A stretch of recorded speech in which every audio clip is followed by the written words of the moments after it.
Welcome to the Prop Market. I'm your host, the Prop King, and today I have my 2025 College Football Week 1 Player Props Part 2.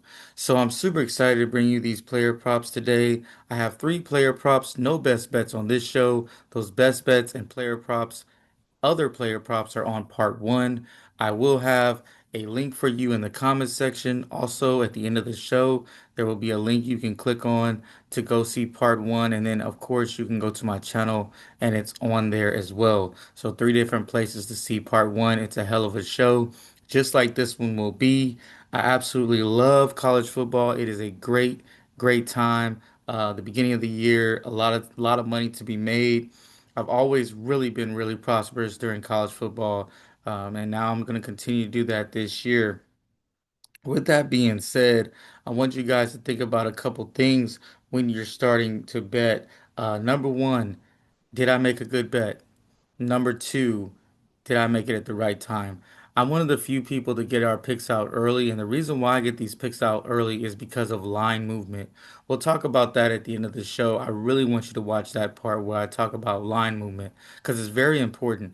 You may make a good pick, but the number that you're getting is not the same. A lot of people are delivering shows on Friday morning, Friday night before a Saturday game. You are getting the worst value on these picks. In fact, if they're being completely honest, I'm pretty sure they did not make those picks on Friday night. For whatever reason, a lot of people like to wait to put their picks out on Friday, and a lot of people like to wait to look on Friday, or if it's a Saturday game or Thursday for a Friday game. I'm telling you, the best lines are out early. With that being said, let's go ahead and get to the picks. And the first pick I have is Bryce Underwood of Michigan. 2024 average passing yards, he doesn't have any. He was in high school. Projected passing yards, I got him at 221. Some important notes. Number one ranked overall prospect in 2025. Not just number one ranked quarterback, but the number one prospect.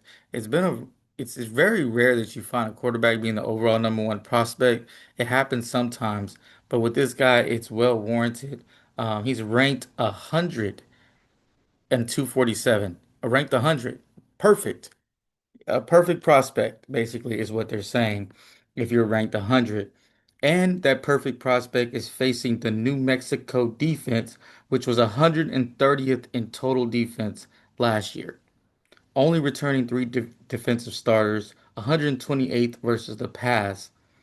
Absolutely horrible defense last year, and they're only returning three people. The bright side, and it kind of helps us as far as game script, they were ranked fourth on offense. Now they did lose Davian Dampier, who was a lot of that offense, but the scheme is still there, the head coach is still there. So I think they're going to find a way to put some points up on Michigan, believe it or not. Another reason why I like Bryce Underwood is Sharon Moore. If you listen to him talk, I did. I listened to him talk about Bryce Underwood twice. This dude almost sounds giddy for him. Giddy, just super excited. He said the way he throws the ball is unbelievable. He's never seen a freshman throw the football this way. He said he makes throws that he just can't believe, just in awe of. And when a coach is that invested in a player, I want to invest in him as well. He's invested in his success. Also, they put a bunch of NIL money up on him too. So the whole program is invested in his success. So even if it's a blowout versus New Mexico, I still believe he will play as long as they can play him till he gets his numbers that they feel comfortable, releasing out to the boosters. They want him to look good and they want the confidence to come. And I think they're going to make sure that happens for him. That doesn't happen where he only throws the ball three or four times. Now, of course, if it's a situation where they score seven, eight touchdowns in the first half, well, we're going to have trouble seeing Bryce Underwood play his full extent of minutes or snaps, I'm sorry. But I don't believe that's going to happen here. I think Sharon Moore is invested in him, so they want to see this thing play out. I absolutely love him. Over 209 passing yards. It's a low number for me. I think this is on a discount. We're getting a coupon right here, so I'm taking advantage of it. Next pick, Thomas Castellanos of Florida State. 2024 passing yards, 170 Projected passing yards 174.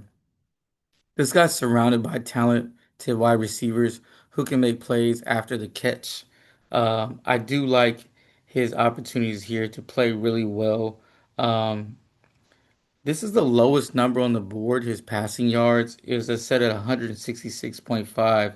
It's lower than anyone else. The next one is Kyron Drones at 180, but they've totally made this number very low. But it makes sense to me. He's more of a running quarterback, although he's a dual threat.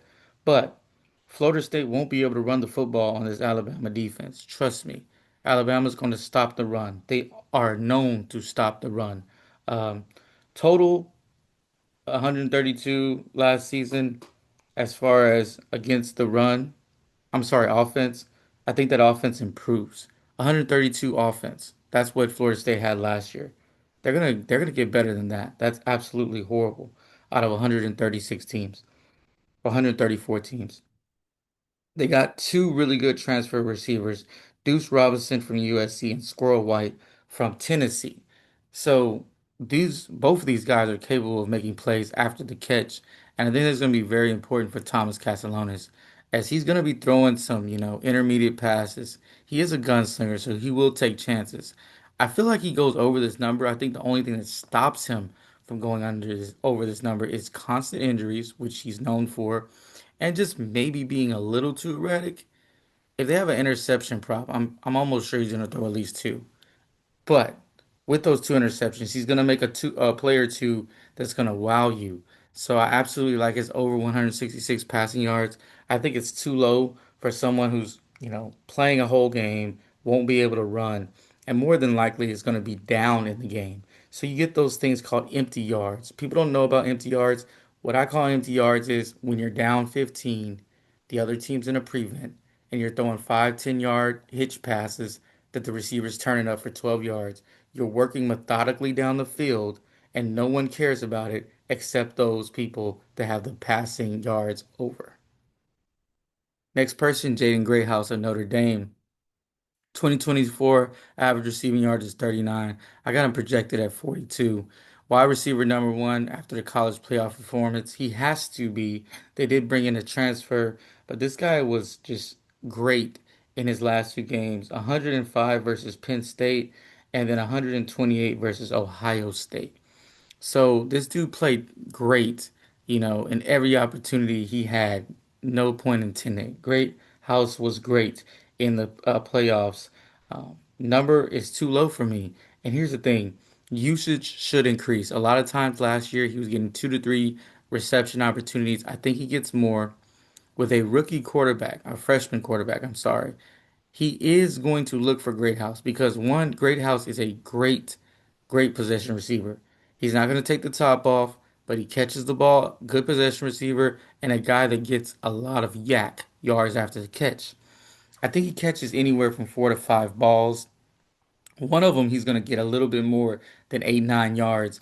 Go ahead and give me over 33.5 receiving yards. I think this number is too low. I absolutely love it here. Now, this is from part one. If you want to watch part one, as I said, it's in three different spots for you. But I'm going to talk real quick, not about these players that I already have bet. I'm going to talk about the line movement that we have. So we're looking at Jackson Arnold here. His number was at 260 when I bet it, and now it is at 269. So it has increased by 9 yards. Darius Taylor was at 111. Now he's at 125. So that's a big improvement. Ryan Williams went from 72 to 75. Cade Klubnik is stayed at the same number, although he did dip for a little while. Aaron Anderson is currently at 65 receiving yards. Kyron Drones is completely off the board. They took this pick off the board. You can't even bet on it anymore. That's what kind of value we got.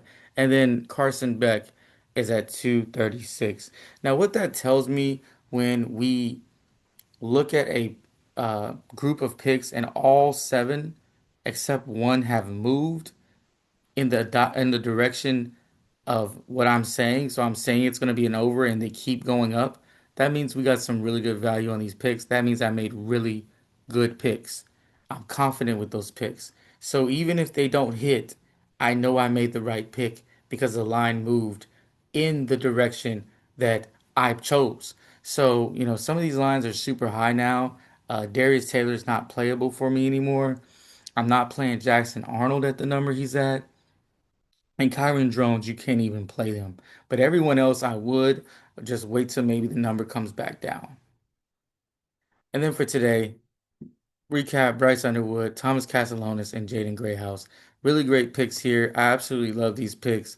One thing I like about these picks is all three picks, guys should be having a lot of opportunities here. One thing I want to say about my picks, everything I bet myself. Everything I pick, I bet myself. I put my money where my mouth is. So I have 10 picks for you this week. Go back, watch part one so you can get the rationale and the best bets. If you're a person that bets the spread, I have three spread picks and one under over total for part one. That being said, Part one, college football player props. There goes the link right there. I will also have it in the comment section if you can't click right there or whatever's going on. But you should be able to click on that and go watch part one. I also have season totals for college football and NFL. Those season total picks is a great market to be a part of. Season total props, it's just a easy way to make money. Honestly, it's just a little bit of investment that you get a return for later. Another thing, subscribe. If you appreciate the content, subscribe to the channel. I will be your tour guide for the college football season. I will have, one to two videos each week, probably two videos each week for college football. So it's going to be so much information out there for you. And hit the like button. I appreciate it. And all the great comments that I've been getting. I'm super thankful. I try to respond to everyone's comment. And I just appreciate you guys out there following me. And our subscribers have went over 300 over the summer. Hopefully, we continue to do great numbers. And with all that being said, keep what you like, leave what you don't, and let's cash.